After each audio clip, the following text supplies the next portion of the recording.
Kermanen jaieguna.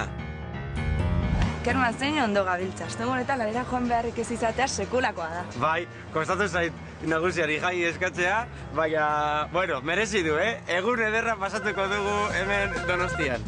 Bai, ara. Arritzeko orain ere, dei bat bulegotik. Euskalo zer nahi duten. Bai. Zer? Nola txostena falta dela? Begiratu alduzue nire apalean, eskerretan dagoela.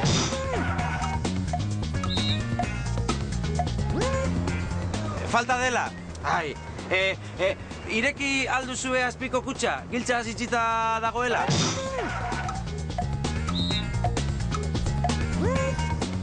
Giltza non dagoen? Ezagutzen duzue Enekoren idazkaria? Beti takoiekin ibiltzen dela?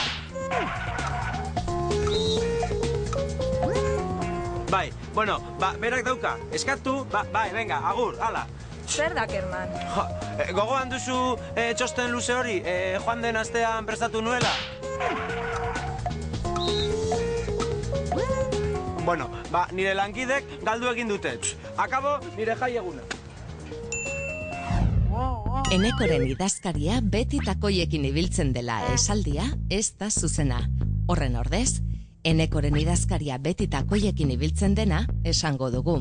Kontuz horren bestez eta ez nahaztu erlatibozko esaldiak eta konpletiboak. Eskerrak ez dizuten bulegotik berri ere deitu, ez? Bai, ea horrelaxe, bake-bakean usten nauten. Akabo bakea. Bai, zer, aurkitu duzue?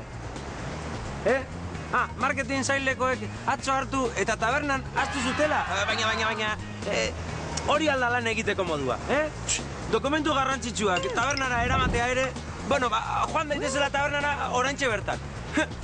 Zer gertatu da? Marketingekoak izan dira antza denez. Firinfaran ibiltzen dira beti, eta noski, nire txostena galtzea ere, Lasai, Kerman, aurkituko zutena, ikusiko zu. Txen, bai, orain zer. Nola, tabernara ni joatea nahi dutela? Bueno, baina, horrelakoak entzun beharra ere, hoiek dute azala hoiek. Aizu, moldatu daitezela beraiek. Franki, Kerman, lehen esan dit txostena topatuko duzu, lasai. Bai, baina ibili eginda, jaieguna zapustu egingo didate. Horrelakoak niri gertatzea ere... Harrituta edo haserre gaudenean, era honetako esaldiak botatzen ditugu. Horrelakorik bururatzea ere, horrelakoak nire gertatzea ere, edota nire txostena galtzea ere. Ainara, marketingekoek ez dute tabernara joan nahi. Denboraz ez du dabiltzala. Azkenean neuk joan beharko dut. Honela, ibili beharra ere... Zurekin joango naiz orduan, lasai. Zein da taberna? Gogoratzen duzu bulego ondoko taberna handi hori? Pintxo ederrak dituena? Bai, pintxo bana jango dugu orduan, kontrako estarritik ez dugun joaten. Kerman, nitekena da zure lankide guaporrekin topo bitean tabernan? Lankide guapoa zein? Mikel, aurrekoan metroan topatu genuena? Oso mutil ederra da. Mikel ederra, hori entzutea ere. Jeloskor jarri altzak, Kerman. Ni jeloskor, bai zera, hori galdetzea ere. Kerman, zer dira poltsikoan dituzun papertza horiek? Ezer ez. Joan den astean txosten bat prestatu nuen, eta etxera eraman nuen... Ai, ama, nire txostena da! Kerman, hori astea ere?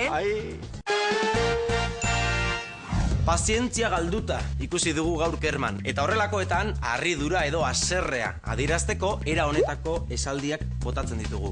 Horrelakoak entzun beharra ere, edo txostena tabernan ustea ere, bestalde, erlatibozko esaldiak eta konpletiboak nahastu ditu Kermanek. Adibidez, Enekoren idazkaria beti takoiekin ibiltzen dena, hori izango da forma zuzena, eta ez Enekoren idazkaria beti takoiekin ibiltzen dela, kontuz horrekin, gogoan izan.